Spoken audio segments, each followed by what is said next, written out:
When Karen Stevens knocked on my door with that smug smile and a clipboard full of violations, I never imagined that 15 minutes later, she'd be the one in handcuffs.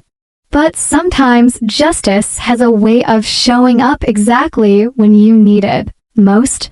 This is the story of how my wife's simple no to an illegal cabin inspection exposed the biggest HOA fraud scheme our county had ever seen. My name is David Chen, and until 3 months ago, I thought the worst thing about living in Pine Ridge Estates was dealing with our overzealous HOA president, Karen Stevens. I was about to learn I was dead wrong. It started on a Tuesday morning in March. I was working from home when I heard the familiar sound of Karen's heels clicking up our driveway. Through the window, I watched her march toward our front door like she owned the place, clipboard in hand, that perpetual scowl etched across her face. "Here we go again," I muttered.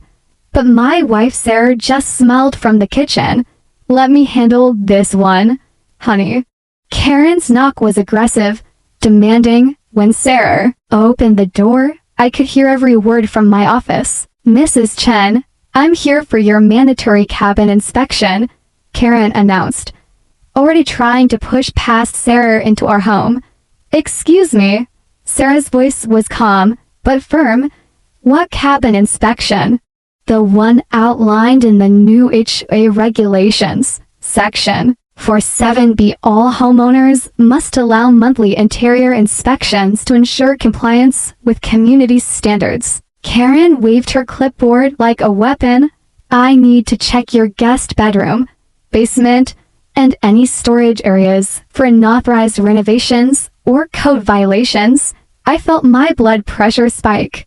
Sarah and I had lived in Pine Ridge Estates for 8 years, and we'd never heard of any such regulation. More importantly, Sarah was a real estate attorney, and she knew exactly what Karen was trying to pull. "I'm going to need to see that regulation in writing," Sarah said sweetly.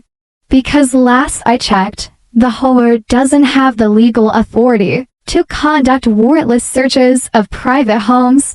Karen's face flushed red. "Mrs. Chen, you're required to comply with HOA regulations as outlined in your homeowner's agreement. Failure to allow this inspection will result in immediate fines and potential legal action." "Then I guess you'll need to pursue legal action," Sarah replied, "because you're not coming into my home without a court order." The clipboard slammed against Karen's side. "Fine. You'll be hearing from our attorney.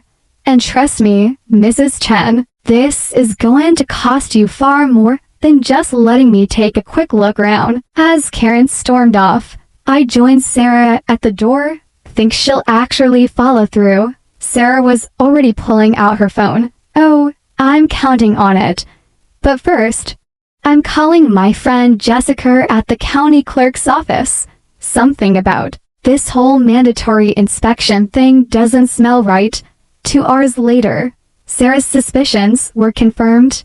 Jessica had searched the county records, and there was no filed documentation for any new HOA regulations requiring home inspections. Even more interesting, when Jessica pulled the incorporation papers for our HOA management company, she discovered something shocking. "David, you need to hear this," Sarah said, putting her phone on speaker.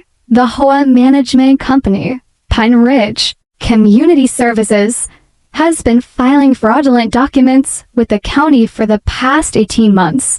Jessica explained. "They've been creating fake regulations, issuing illegal fines, and according to the financial records I'm looking at, they've collected over $340. 0 inches bogus fees from homeowners in your development alone." My jaw dropped. "Are you saying Karen has been scamming the entire neighborhood?" "It gets worse," Jessica continued. "The money ain't going into any HOA account. It's been funneled into personal accounts belonging to Karen Stevens and to other individuals, Marcus Webb and Linda Torres." Sarah and I looked at each other in disbelief.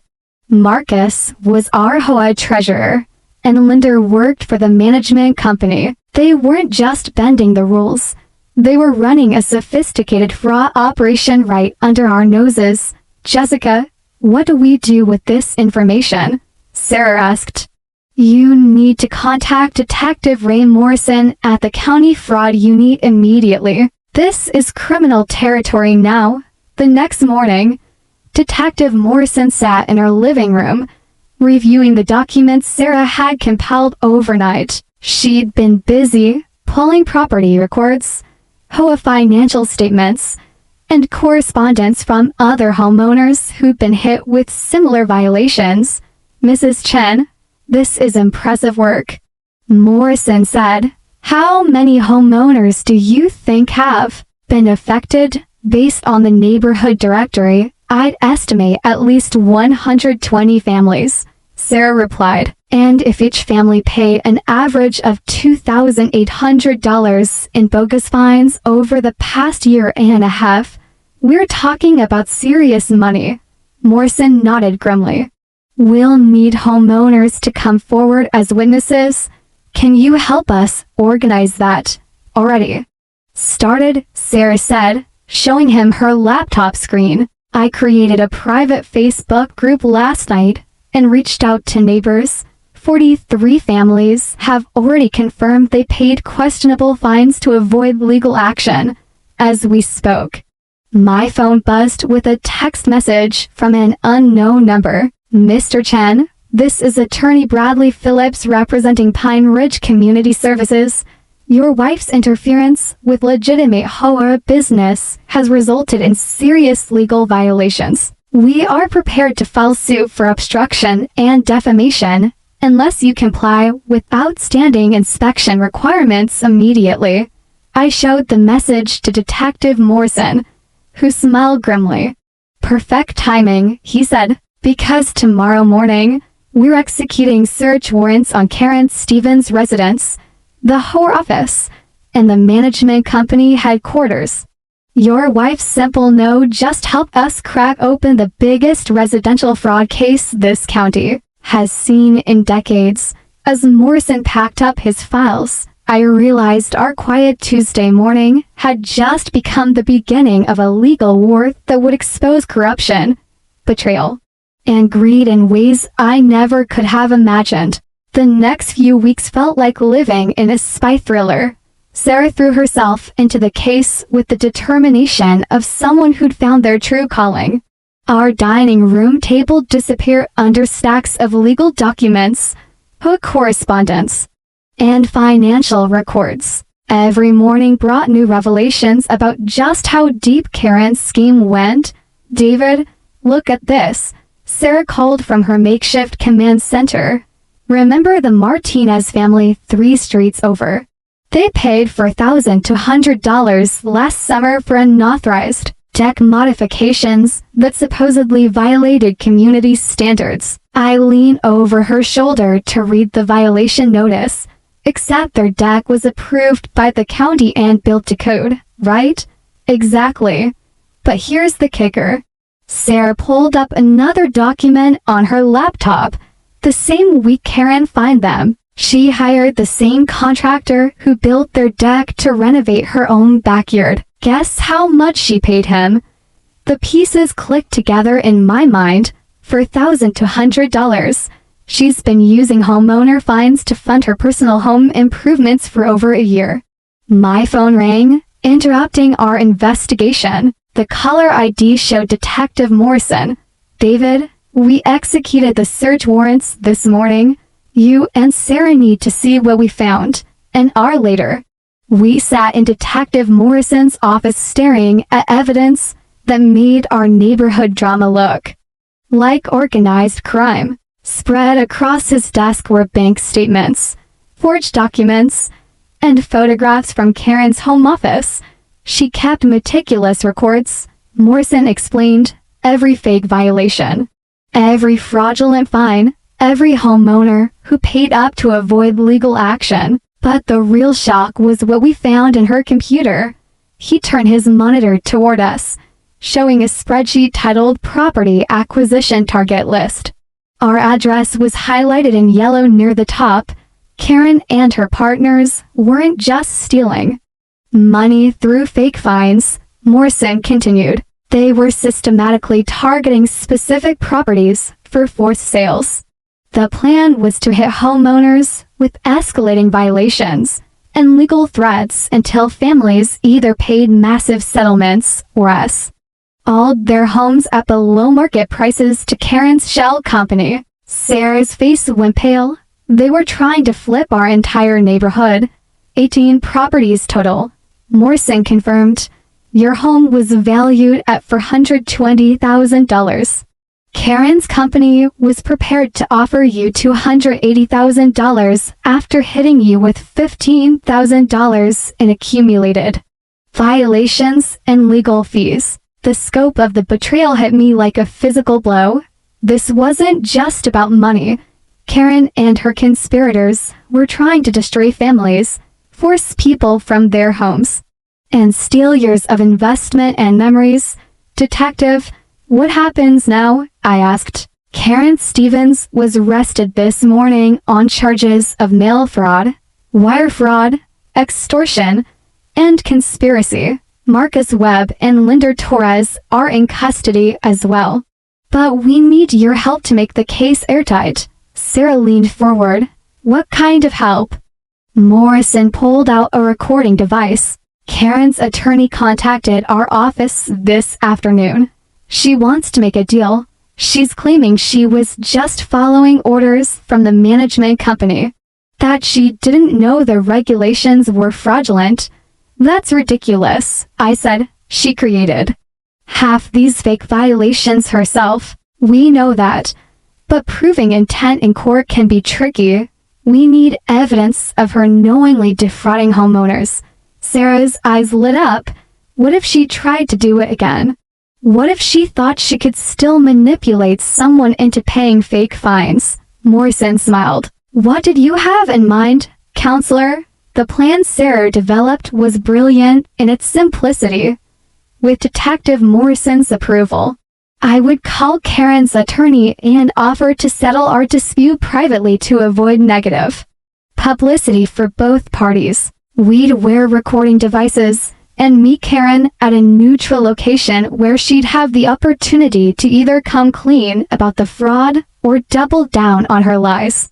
If she maintains the violations were legitimate and pressures us to pay, Sarah explained, we have her on tape committing extortion while under arrest for the same crimes. 2 days later, I sat across from Karen Stevens in a corner booth at Denny's, a recording device hidden in my jacket pocket.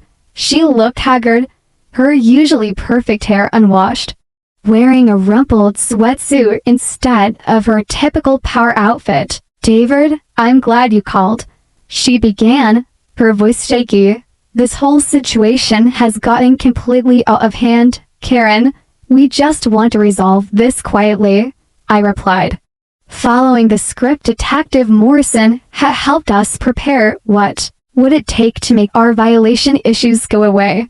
Her eyes sharpened, and for a moment I saw a flash of the old Karen, the one who terrorized our neighborhood for years. The outstanding fines total $3,400, she said. But given the stress this has caused everyone, I think we could settle for $2,800 cash. And you'll need to sign a non-disclosure agreement stating that all HOA actions were legitimate and proper. I felt sick, even facing criminal charges. Even after being arrested, Karen was still trying to extort money from us. That seems reasonable, I said, hating every word. Can you walk me through exactly what violations we're paying for? I want to make sure we're covering everything. For the next 20 minutes, Karen detailed every fake regulation, every manufactured violation, and every fraudulent fine she'd created. She explained how she'd chosen our property, how she'd researched our financial situation, and how she'd planned to escalate pressure until we either paid massive settlements or sold our home to her shell company. When I walked out of that Denny's, I had 47 minutes of recorded confession from a woman who just sealed her own fate. But as I drove home, I had no idea that the next day would bring a courtroom confrontation that would expose an even bigger conspiracy than any of us had imagined. 6 weeks later, I sat in the gallery of Judge Margaret Holloway's courtroom, watching Karen Stevens whisper frantically with her attorney as the prosecution prepared to present their case. Sarah sat beside me, a thick folder of documents on her lap, ready to testify as both a victim and an expert witness. All rise for the Honorable Judge Holloway, the bailiff announced as the judge took her seat. I noticed Karen glance nervously toward the back of the courtroom, following her gaze. I spotted two men in expensive suits I didn't recognize. One was typing rapidly on his phone, while the other watched the proceedings with the focused attention of someone with serious stakes in the outcome. District Attorney Patricia Reeves stood to deliver her opening statement. Your Honor, the defendant Karen Stevens stands accused of orchestrating a sophisticated fraud scheme that defrauded over 120 families in Pine Ridge Estates of more than $340,000. But this case is about more than financial theft. It's about a predatory conspiracy designed to force families from their homes through fabricated legal threats and manufactured crises. Karen's attorney, Bradley Phillips, looked confident as he rose for his response. Your Honor, my client was a dedicated volunteer who believed she was enforcing legitimate HOA regulations provided by Pine Ridge Community Services. Mrs. Stevens was a victim herself, manipulated by sophisticated criminals who exploited her commitment to her community. I felt Sarah tense beside me. We both knew Karen's recorded confession made that defense impossible. But Phillips seemed unusually confident for someone whose client was caught red-handed. The prosecution's case unfolded methodically. Detective Morrison testified about the search warrants and evidence recovered. Sarah took the stand to explain how she'd uncovered the fraud and organized the homeowner response. Other victims testified about the financial and emotional stress Karen's fake violations had caused their families. But the bombshell came when Ada Reeves called Marcus Webb to testify. Mr. Webb, she began, you were the treasurer for Pine Ridge Estates HOA and a co-conspirator with the defendant. Tell the court about your relationship with Karen Stevens. Marcus, who'd already pleaded guilty in exchange for a reduced sentence, looked directly at Karen as he spoke. Karen approached me in January 2023 with what she called a community improvement initiative. She said we could use targeted violations to encourage problem homeowners to either fix their properties or sell to buyers who would maintain community standards. And did you believe these violations were legitimate? Reeves asked. At first, yes. But by March, it became clear we were creating fake regulations and manufacturing violations. When I expressed concerns, Karen showed me financial projections for acquiring and flipping properties. She said we could make more money in 2 years than most people make in a lifetime. Phillips jumped to his feet. Objection, Your Honor. This testimony contradicts Mr. Webb's previous statements to investigators. Judge Holloway sustained the objection, but the damage was done. Marcus had just established that Karen was the mastermind, not a manipulated victim. During cross-examination, Phillips tried to paint Marcus as an unreliable witness seeking to minimize his own culpability, but Marcus had brought documentation, including text messages between him and Karen discussing specific homeowners to target. Mr. Webb, isn't it true that you initiated contact with Pine Ridge Community Services? Phillips demanded. No, sir. Karen had already established the relationship. She told me the management company was connected to a larger real estate investment group that specialized in community revitalization projects. This was news to me. Sarah and I exchanged glances as Phillips continued his questioning, seemingly unaware that he was exposing information that made his client look worse, not better, and who introduced Mrs. Stevens to this investment group. Phillips asked. Marcus hesitated, glancing toward the two men in expensive suits at the back of the courtroom. Objection. Ada Reeves interrupted. Relevance, Your Honor, Phillips said.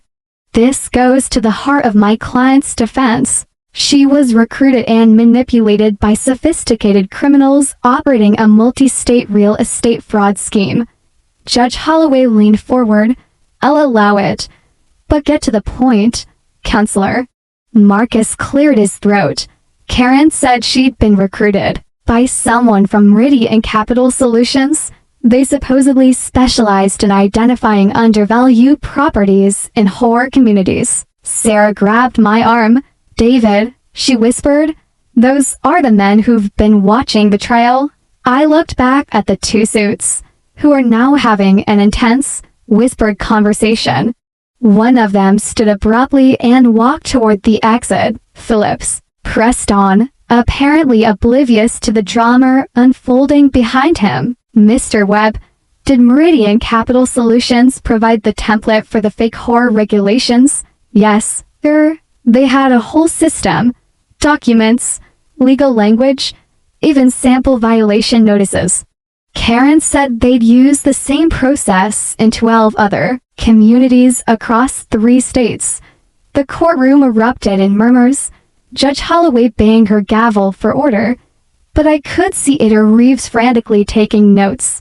This wasn't just about Karen anymore. They'd stumbled onto evidence of a much larger criminal enterprise.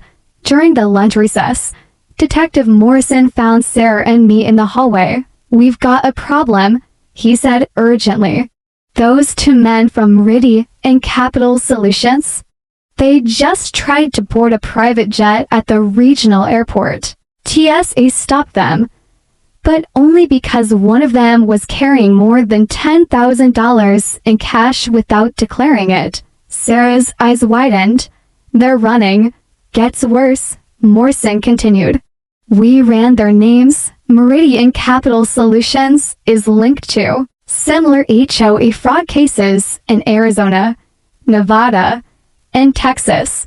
We're talking about a nationwide conspiracy that's stolen millions of dollars from homeowners. As we walked back into the courtroom for the afternoon session, I realized Karen's fraud was just the tip of the iceberg.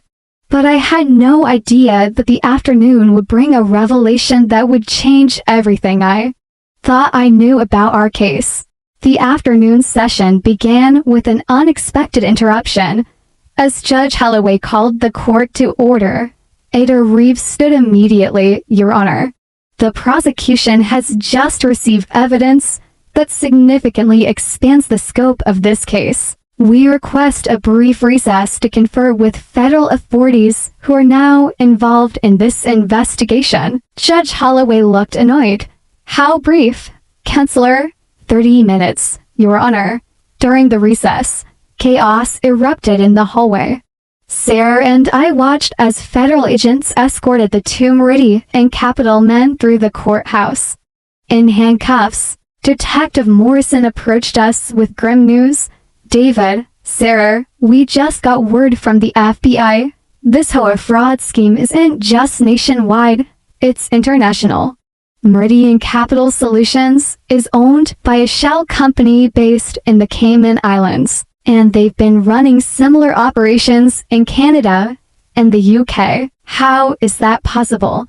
Sarah asked. They target communities with active HOA letters, recruit local conspirators like Karen, and provide them with sophisticated fraud tools.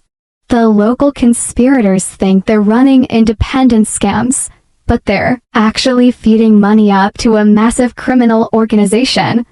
Agent Rebecca Martinez, who just arrived from the FBI's Financial Crimes Unit, joined our conversation. Mrs. Chen, your investigation and the evidence you gathered helped us connect crimes across multiple jurisdictions. Karen Stevens wasn't just stealing from your neighborhood. She was unknowingly part of a scheme that's defrauded homeowners of over $47 million across 37 communities. When court resumed, the entire dynamic had changed.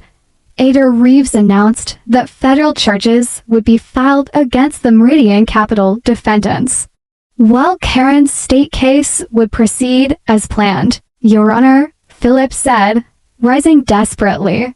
In light of these new developments, my client clearly was victimized by sophisticated criminals. She had no knowledge of the larger conspiracy. Judge Holloway turned to Karen. Mrs. Stevens, you have the right to remain silent, but if you have information relevant to the federal investigation, now would be the time to share it. Karen stood slowly, her face pale and drawn. When she spoke, her voice was barely above a whisper. Your Honor, I need to tell the truth about everything. Phillips tried to stop her, but Karen waved him off. 18 months ago, a man named Robert Chen contacted me. He said he was a real estate developer interested in Pine Ridge Estates, and he wanted to partner with someone who knew the community. I felt the blood drain from my face. Sarah grabbed my hand so tightly it hurt. He offered me $50,000 to identify properties with investment potential and find ways to encourage sales. He provided the fake regulations, the violation templates, everything. But he said his last name was Chen because he wanted to blend in with the community. He said he was your cousin, David, and that you'd recommended me as someone who could help with his business plans. The courtroom spun around me. Sarah's face had gone white with shock. Your Honor, I stood without thinking. I need to state, for the record, that I have never met anyone named Robert Chen. I have no cousins involved in real estate development. This man used my family name to manipulate Mrs. Stevens into targeting my own neighborhood. Judge Holloway banged her gavel. Mr. Chen, please sit down. You'll have an opportunity to provide a statement later. Agent Martinez leaned over to whisper something urgent to Ada Reeves, who nodded grimly. Your Honor, Reeves announced, we've just confirmed that Robert Chen is an alias used by Robert Morrison, one of the Meridian Capital principals, arrested this morning. He specifically instructed Mrs. Stevens to target the Chen property as a test case for their acquisition strategy. The revelation hit me like a sledgehammer. This entire nightmare hadn't been random. Someone had specifically chosen our family, used our name, and manipulated Karen into attacking us as part of a twisted psychological operation designed to test their fraud system.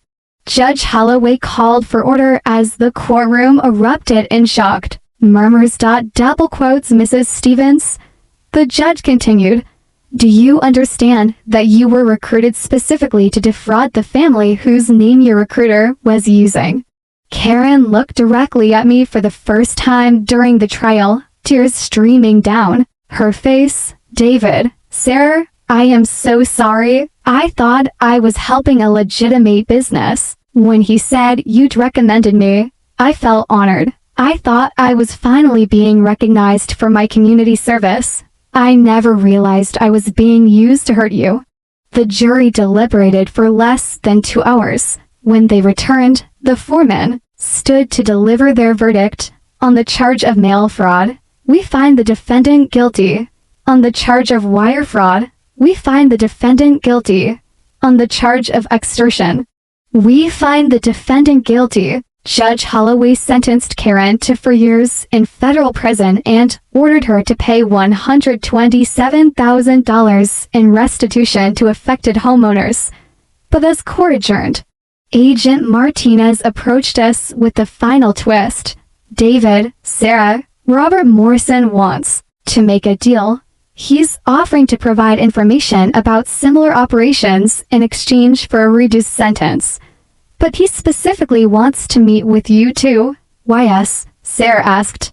Because apparently your neighborhood wasn't chosen randomly. Your property sits on land that was once part of a much larger estate. Morrison's organization specializes in identifying and acquiring properties with hidden historical value. Your home is sitting on what used to be a private airstrip from the 1940s. 6 months later, Sarah and I stood in our backyard watching archaeological teams excavate what turned out to be a cache of World War II-era aviation equipment worth over $2 million. Karen's fraud had accidentally led us to discover a piece of history that transformed our understanding of our own property. But the real treasure was simpler. A neighborhood that had come together. A legal system that worked, and the knowledge that sometimes saying no to injustice is the first step toward uncovering the truth. If you're facing HOA harassment or suspicious violations in your own community, don't ignore the red flags. Document everything. Connect with your neighbors.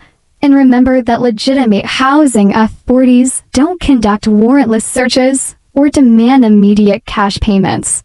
Sometimes the person trying to intimidate you is the one who should be afraid. Justice has a way of finding the truth, even when it starts with someone simply saying no.